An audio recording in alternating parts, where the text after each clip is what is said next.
Now, though, pause that conversation to get back to this breaking news we just teased. Just moments ago, the House Oversight Committee released never-before-seen emails from Jeffrey Epstein's estate, which include correspondence between Epstein and his longtime co-conspirator, Ghislaine Maxwell, currently incarcerated on sex trafficking charges. Good morning, Jonathan. Well, look, the Epstein estate has released some 23,000 emails, and House Democrats have been poring over them, and they found some correspondence directly mentioning Donald Trump by name. They've released 3 of these emails. The first one was between Ghislaine Maxwell and Jeffrey Epstein back in 2011, where Epstein wrote that Donald Trump spent hours at my house with an unnamed victim of sex trafficking, whose name is redacted in the email.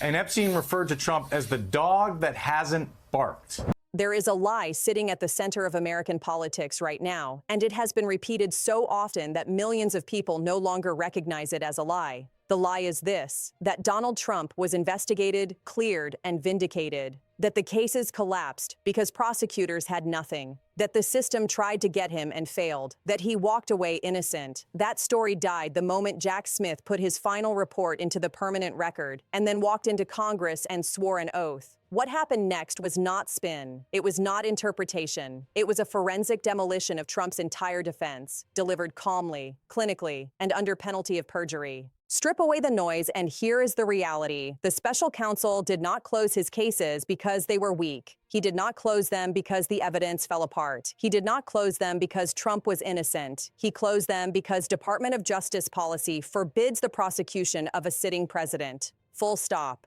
No ambiguity, no loopholes, no escape hatch. Smith made this explicit because he knew exactly how Trump operates. He knew that silence would be weaponized. He knew that procedural restraint would be sold as exoneration. So he did something devastating. He wrote the opposite into history. He stated in plain language that Donald Trump has not been exonerated. Not morally, not legally, not factually. He stated that the evidence his team gathered was sufficient to obtain a conviction at trial and sufficient to sustain that conviction on appeal. Those are not rhetorical phrases. Those are terms of art. They mean the evidence met the highest standard in American criminal law. Proof beyond a reasonable doubt. In other words, the case was trial ready. The verdict was foreseeable. The only thing standing between Donald Trump and a jury was the office he happened to occupy.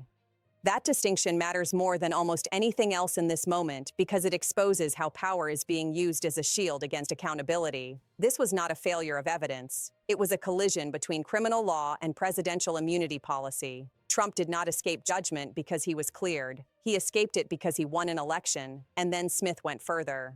Under oath before Congress, he removed any remaining doubt about where responsibility lies. He did not hedge. He did not generalize. He stated that his investigation produced proof beyond a reasonable doubt that Trump engaged in criminal activity. He stated that Trump was, by a significant margin, the most culpable and responsible individual in the January 6th conspiracy. Not adjacent, not peripheral, not misled, the most responsible, the central driver, the person without whom the plot does not cohere. That sentence alone should have frozen the room, because it reframes January 6th not as a riot that got out of hand, but as a criminal conspiracy with a single gravitational center. Remove Trump, and the entire structure collapses. Leave him untouched, and the structure metastasizes. This is where pattern recognition becomes unavoidable. Authoritarian movements do not begin with tanks. They begin with narratives that invert accountability. They train followers to see investigations as persecution, prosecutors as enemies, and evidence as propaganda.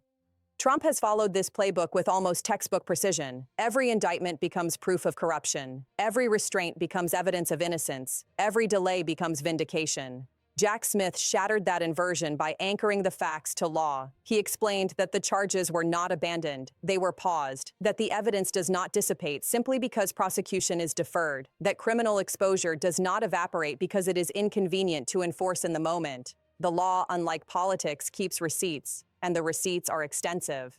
Election interference, conspiracy to defraud the United States, obstruction of an official proceeding, willful retention of national defense information, obstruction of justice in the classified documents case. These are not technicalities. These are core assaults on democratic governance and national security. Each one carries years of potential imprisonment. Each one requires proof of intent. Each one demands evidence that the accused knew what they were doing and did it anyway.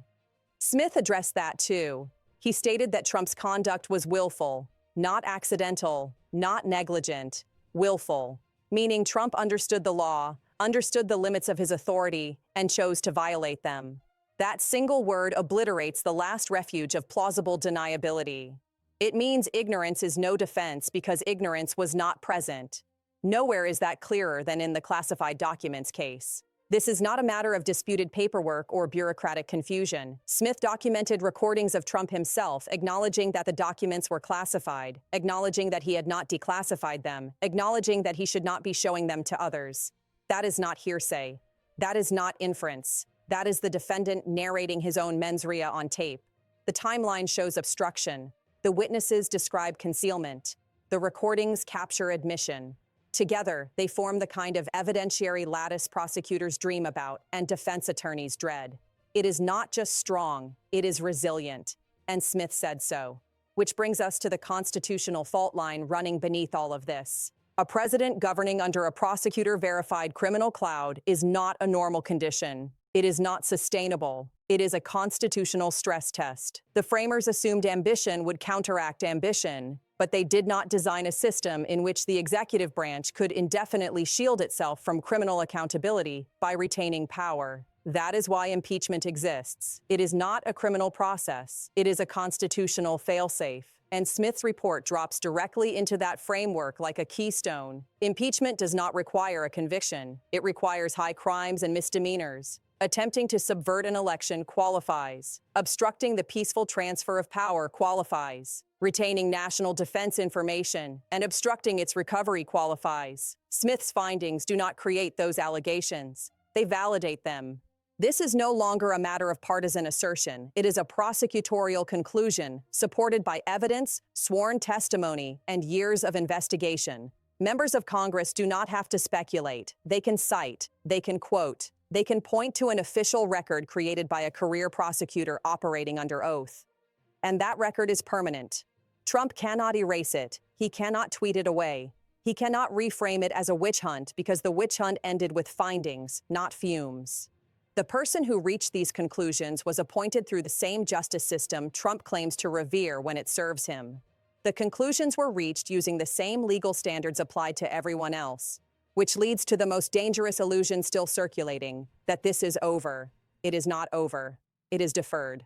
Smith made clear that if asked to prosecute a former president on this evidence, he would do so regardless of party affiliation. That statement is not hypothetical. It is a declaration that the case is alive, intact, and waiting. The only variable is Trump's status. That is why this moment is historically heavy, because it establishes, in writing and under oath, that the United States is currently governed by someone a federal prosecutor believes committed serious crimes and would be convicted if tried. That is not normal. That is not stable. That is not sustainable. Power is being used as insulation. Office is being used as armor. And every day that passes reinforces the lesson to future demagogues. Win, and you are untouchable. Lose, and the law returns. That is the fire spreading beneath the surface. The climax here is not rhetorical. It is structural. Either the system reasserts the principle that no one is above the law, or it codifies the opposite through inaction. There is no third option. Delay is a choice. Silence is a choice. Normalization is a choice. History will not ask whether the evidence existed. It will ask whether the country had the will to act on it. The record is built. The findings are documented. The testimony is sworn. What remains is whether the public understands what is actually at stake.